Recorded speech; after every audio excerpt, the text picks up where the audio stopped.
Bonjour, je m'appelle Jean-Baptiste Thievaud, je suis chef à l'atelier d'essence et ensemble aujourd'hui nous allons apprendre à réaliser des huîtres chaudes à la julienne de poireaux.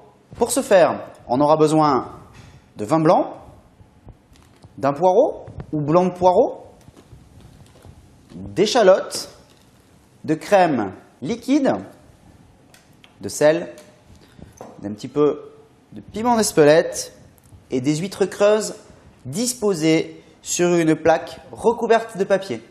Pour ouvrir les huîtres, il suffira simplement de les mettre dans un four préalablement chauffé à 190 degrés et très simplement, la chaleur les ouvrira.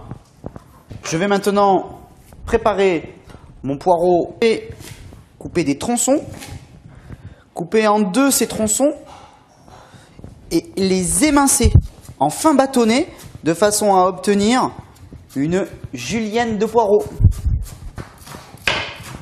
Je reproduis la même opération pour nos échalotes. Il suffira de les couper en deux et de les émincer finement en rondelles. Une fois ma poêle bien chaude et fumante, je vais y incorporer mes légumes taillés. L'opération consiste à évaporer et à faire évaporer l'eau de végétation qui se trouve à l'intérieur du légume. L'opération s'appelle suer.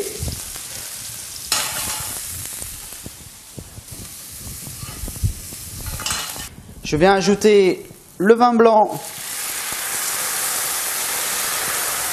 dans mes poireaux et je laisse réduire jusqu'à totale évaporation de mon liquide.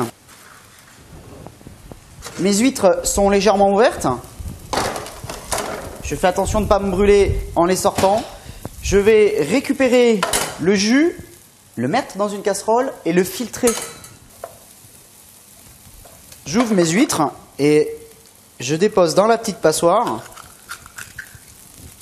mon fruit d'huître et mon jus tombe complètement filtré. Votre jus d'huître a été filtré. Vous avez mis vos fruits huîtres à l'intérieur.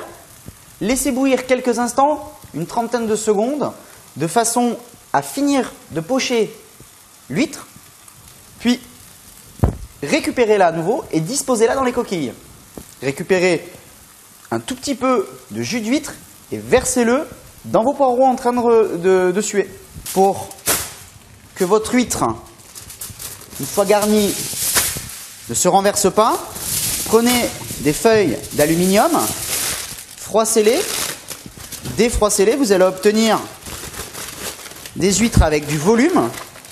Posez maintenant vos coquilles d'huîtres sur le support d'aluminium de façon à ce qu'elles ne se renversent plus. Une fois que les huîtres ont poché, je les récupère à l'aide d'une cuillère et je les ressors du jus iodé. Je les dispose à nouveau dans les coquilles. Mon vin blanc a quasiment réduit. Il reste un tout petit peu de jus d'huître à réduire encore. Mais je viens, avec parcimonie, rajouter un petit peu de crème liquide, entière de préférence. Je remue de façon à ce que la crème nappe la totalité des poireaux. Je vais récupérer maintenant un tout petit peu de julienne de poireaux et le disposer dans chaque coquille d'huître. Rappelez-vous d'une chose, cette préparation peut être faite bien plus tôt qu'au moment du service. Vous pouvez la préparer jusqu'à la veille. Ça y est, vous savez faire des huîtres chaudes au poireau. Je vous souhaite une très bonne dégustation bien iodée.